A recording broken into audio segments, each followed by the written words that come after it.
Hi everybody, I'm Reverend Rose, and it's good to be here again doing a video for all of you. I'd like to dedicate this video to Serious Truth, who has been persistently emailing me about this video and when am I going to do a video on healing with pendulums, your chakra systems. The other thing I would like to say is I have a few things I'd like you to reference to. When cleansing a space, which is a very important thing before you do any type of healing at all, you're going to cleanse your space however you would cleanse it. I prefer to have my candles lit. I like to have a light fragrance of lavender. Okay, which in this case it's really cheap at Walmart. You get 2 for $5. You pour some lavender oil in your reed diffusers. Also a nice thing to do when you're healing yourself or someone else's chakras is maybe put on some music that you like to listen to. Make a couple of references to a couple of CDs that I use in healing. One of them is The Healing Sanctuary, and this one is Reiki Hands of Light. This one's by Duder, and this is, who is this? Dean Evanson. Another good one to have on hand is always Enya. Enya is always great no matter what her songs are in any kind of healing at all. The book I want to make reference to is a book that I use a lot. And it's a very simple pendulum magic book, and it's even called The Little Book of Pendulum Magic. This book has a chapter on almost anything you want to know about pendulums. It's by DJ Conway, and inside of it, it also has a reference on healing your chakras with your pendulums. I set these here to remind me to tell you when you're doing any type of healing with your pendulum, please take off your jewelry, at least on your wrists and your fingers. I'm not saying you have to tear out all your earrings and your necklaces, but these will add energy into your pendulum while you're working. I'm going to go ahead and give you some basics on balancing your chakras with your pendulum. Here with me this evening is my model and my daughter, Cute Witch 772. I know her as Cara. Y'all know this Cute Witch. Okay, so the first thing we're going to do is you're going to ask your pendulum, whether it be out loud or to yourself, whether or not we're going to do the crown chakra. Typically when you do chakras, you start at the root chakra and work your way up. Start grounding first and then going to the top. But for lack of time, we're just going to do a few chakras here and there and show you how they go. I'm going to ask my pendulum whether Cara's crown chakra needs to be healed or not. My pendulum's either going to give me a yes or a no. Alright, my pendulum is giving me a yes answer. Her crown chakra is open too far, which could be the reason why you may be feeling stressed out, gunky, not feeling well, emotionally distraught. If your chakras are open too far, it could be causing all kinds of imbalance in your life. So now typically they tell you that your pendulum will turn in a clockwise manner. Sometimes mine turns in a counterclockwise. I guess it just depends on your pendulum and how you're used to working with it. Also, when you ask your pendulum to close it, you want to think of something else. If you sit here thinking close it, close it, close it, it's going to do what you're thinking. So you might want to think to yourself something like Hawaiian beaches or something pleasant that's going to be calming. And then you're just going to allow your pendulum to start swinging. Pendulum, continue please to close the chakra.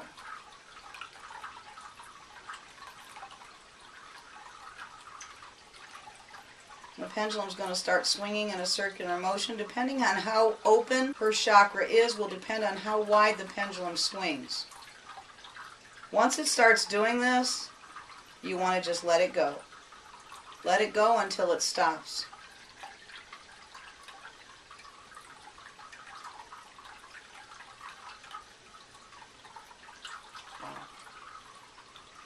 Have you been feeling okay, Cara?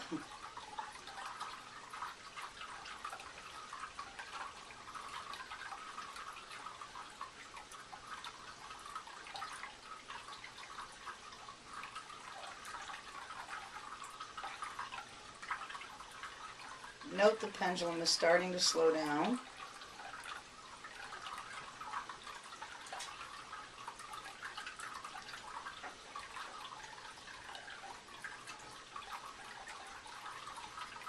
It's still swinging, so you don't want to stop until it stops.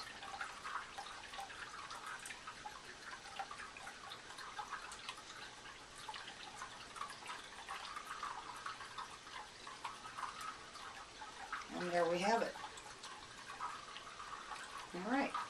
That is closing the crown chakra. Sorry, dear. That is closing of the crown chakra. You'll note that the pendulum swung really, really wide and then started to get in closer and closer and closer. You just want to let the pendulum keep going like I did. While you're doing this, you're going to want to concentrate nice, calm energy into what you're doing. That's going to help calm down that chakra and help calm down the person that you're dealing with. Next thing I'm going to show you quickly is taking my model in a lying down position, and we're going to do a couple of closings that way so you can see what that looks like also.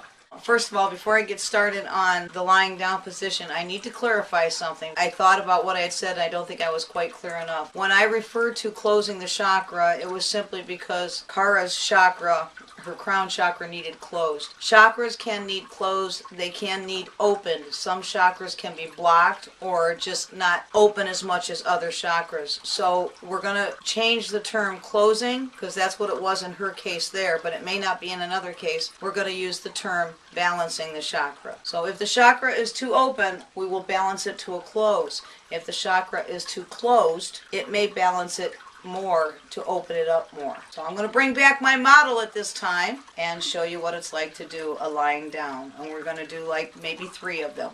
Here's what it's like to have someone lying down. Now, typically you would be standing in front of them. For the purposes of you being able to view this, I'm going to sit.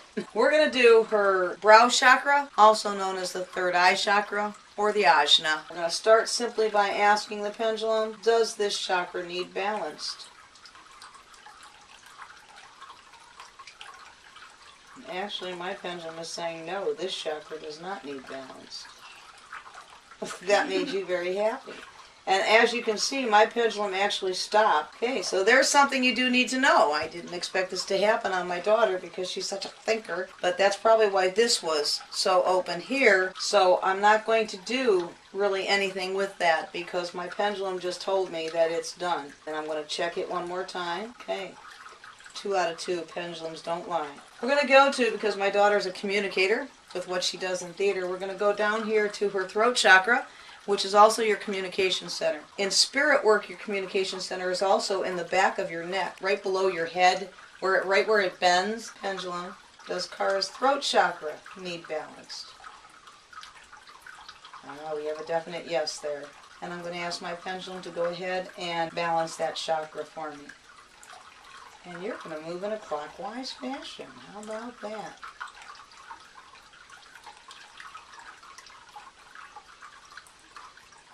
Again, we're going to let it continue until it stops.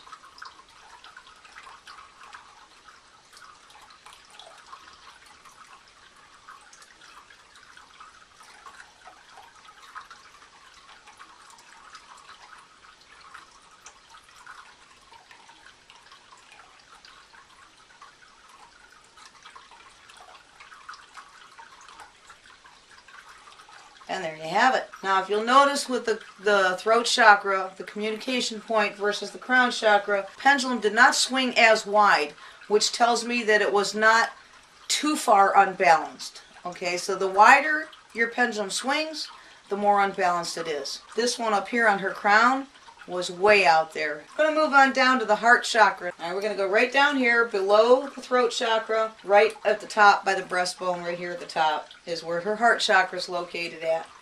And we're going to go ahead and ask the pendulum, does this chakra need balanced? And obviously it's saying yes, it does. All right, so we're going to stop it from swinging now that we have our answer, yes, it needs balanced. And I'm going to ask my pendulum to please balance Cara's heart chakra.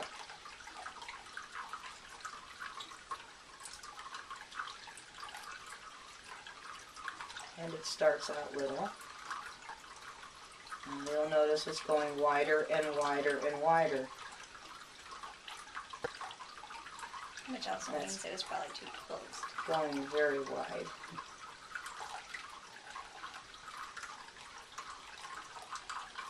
We're just going to repeat the request to the pendulum because it is so wide open it's taking a while. Pendulum, please balance the heart chakra.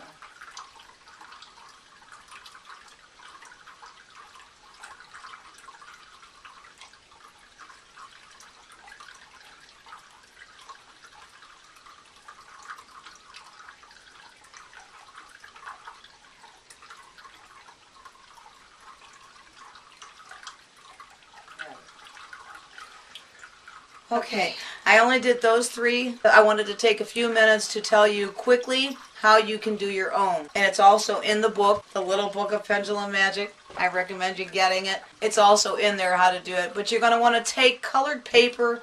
They say you can use the cellophane paper or like the colored paper from a camera or like the polarizing lenses. It's just a lot easier and quicker to get yourself some construction paper in the different colors of the chakras. So what you're going to do is cut a 1 to 1.5 inch square of each color. Once you've done that, you're going to create your space like you would if you're doing it to someone else. You're going to calm yourself one at a time. You also there are chakras all over your body. There's some in the palms of your hands. There's some in the soles of your feet. They're just not the major chakras, but they are there. So one at a time you are going to place, starting at the root chakra, your red square in the palm of your hand. And with the other hand, you're going to use your pendulum over that square, concentrating on your chakra for that color. You're going to continue on up till you get to the 7th chakra, and that will balance your own chakras. Serious truth, I want to thank you for ordering my very first special made order board, and I hope you're enjoying it, and I hope all of you enjoy this video. Stay in touch with me because I'm going to do some more stuff on maybe crystal healing next. Thank you for watching.